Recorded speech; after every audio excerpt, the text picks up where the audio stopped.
श्रावण के महीने की श्रावण शिव महापुराण की कथा सुन रहे हो। एक बात दिल से बताना, जितनी सौभाग्यवती माताएं होती हैं ये संक्रांति पर भी 13 चीजें दान करती हैं, 14 चीजें दान करती हैं। बीच में कोई 16 सोमवार का उद्यापन करेंगी तो भी सुहाग की सामग्री देंगी, उद्यापन करेंगी तो भी सुहाग की सामग्री देंगी, कोई कार्य करेंगी तो भी सौभाग्य की सामग्री देंगी। सौभाग्य की सामग्री का दान क्यों किया जाए? सौभाग्य सूचक वस्तुओं का दान क्यों किया जाए? सौभाग्य की वस्तुएं क्यों प्रदान करी जाती है, क्यों दी जाती है? उसका कारण क्या है?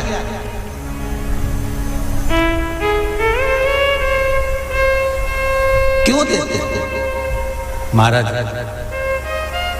भारत की भूमि की सौभाग्यवती माताओं का एक मन की अभिलाषा रहती है, भारत की भूमि की माताओं की एक अभिलाषा रहती है कि जब उसके प्राण छूटे तो अखंड सौभाग्य धारण करके पति के कंधे पर और पुत्र के कंधे पर शमशान पर।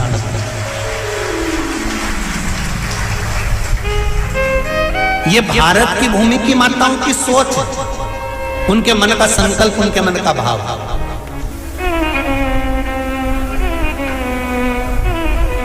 क्यों देते हैं चूड़ी का दान, क्यों देते हैं बिंदी का दान, क्यों देते हैं अखंड सौभाग्य का दान? किस महाराज?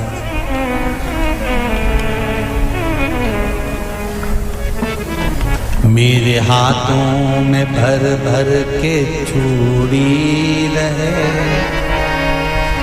मेरे हाथों में भर भर के चूड़ी और मैया कोई काम नहीं, मेरे मस्तक पे चमकती चूनर रहे, मेरे मस्तक पे चमकती चूनर रहे और मैया कोई काम नहीं। मेरी मांगों में भर भर के सिंदूर रहे, मेरी मांगों में भर भर के सिंदूर रहे और मैया कोई कामना नहीं। मेरे पाँव में बिछुड़ी का जोड़ा रहे, एक बिछुड़ी नहीं, कितनी? 2, 3, 4, 5, एक एक पाँव में जोड़े से बिछुड़ी होना चाहिए, केवल एक नहीं, सिंगल नहीं। वो तो आजकल का फैशन हो गया महाराज, जो केवल एक बिछुड़ी धारण कर लो उसी में फैशन दिखे। श्रावण की शिव महापुराण की कथा कहती है जब बेटी को विदा करा जाता है और पहली बार बेटी के पांव में जब बिछुड़ी डाली जाती है तो वो बिछुड़ी भी अलग अलग नहीं होती, उस बिछुड़ी के जोड़ को चेन से एक दूसरे से बंधा हुआ होता। बोलो सही है कि गलत? जितने आस्था चैनल पर कथा सुन रहे हैं, जितने फेसबुक पर सुन रहे हैं, यूट्यूब पर सुन रहे हैं, सुन लेना कि मेरे भारत की माताओं का जब पाणी ग्रहण संस्कार किसी बेटी का होता है, उसके पांव में जब पहली बार बिछुड़ा पिनाया जाता है, बिछुड़ी पिनाई जाती है, तो वो बिछुड़ी भी एक दूसरे से बंधी हुई होती है, चेन से बंधी हुई होती है। उसको अलग अलग वाली बिछुड़ी शादी के मंडप में नहीं पिनाई जाती। क्यों? जैसे ये बिछुड़ी एक दूसरे से पांव में बंधी हुई है, तुम्हारी जिंदगी अंतिम श्वास तक ऐसी ही बंधी की बंधी रहे, यही बनना चाहिए। वो तो अब माताओं ने थोड़ा सा फैशन चेंज कर दिया, अब पांव में ज्यादा बिछुड़ी नहीं बनती, गड़ती है, चुभती है, एक बिछुड़ी धारण है। महाराज पर नहीं, बिछुड़ी भी 2 जोड़े से। हमारी माताएं, भारत की भूमि की जो माताएं हैं, ये चूड़ी भी हाथ में पहनती है तो जोड़े से पहनती है। बोलो जैसा सही है कि गलत है? एक अकेली चूड़ी माताएं हाथ में धारण नहीं करती हैं।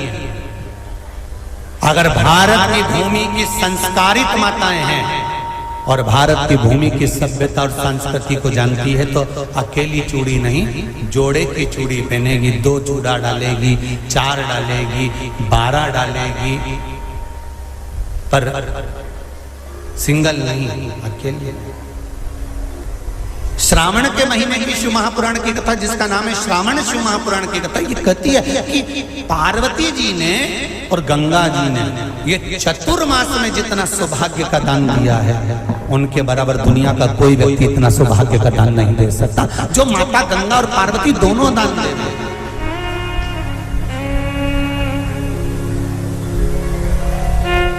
प्रतिदिन दे रहे।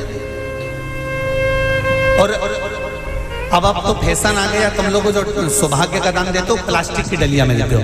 पर एक एक पुराण को उठा कर देख लेना, एक एक उद्यापन को उठा कर देख लेना। जितनी तुम कथा तुम्हारे घर में छोटी छोटी कथाओं की पोथियां पड़ी हो, उनको उठा कर देख लेना। उसमें नहीं लिखा कि प्लास्टिक की डलिया में सौभाग्य की वस्तु का दान दिया जाता है। उसमें लिखा है बांस की पिटारी में, बांस की डलिया में सौभाग्य की वस्तुओं का दान दिया गया। क्यों? क्योंकि बांस वंश की वृद्धि करता है, बांस सौभाग्य की वृद्धि करता है, और बांस अखंड सौभाग्य। जैसे बांस का पौधा बढ़ते चले जाता है, बढ़ते चले जाता है, उसी तरह बांस की डलिया में जब दान दिया जाता है, बांस की टोकनी में जब दान दिया जाता है, तो ये भाव रखा जाता है कि तुम्हारा सौभाग्य ऐसे ही बढ़ता रहे। पर अब थोड़ा सा फैशन चेंज हो गया, तो प्लास्टिक की डलिया, पर प्लास्टिक की नहीं। तो गंगा मैया और पार्वती मैया चतुर्मास के अंतर्गत जो त्योहार पड़ता है, चतुर्मास के अंतर्गत जो व्रत पड़ते हैं, ये किसी दूसरे के नहीं है। तीज का व्रत माता पार्वती का, छठ का व्रत माता पार्वती का, चतुर्थी का व्रत माता पार्वती का, ये सारे व्रतों की शुरुआत गंगा और पार्वती ने अपने बल से। बोलो हर हर महादेव। ये अपने बल से बनाना, अपने बल से।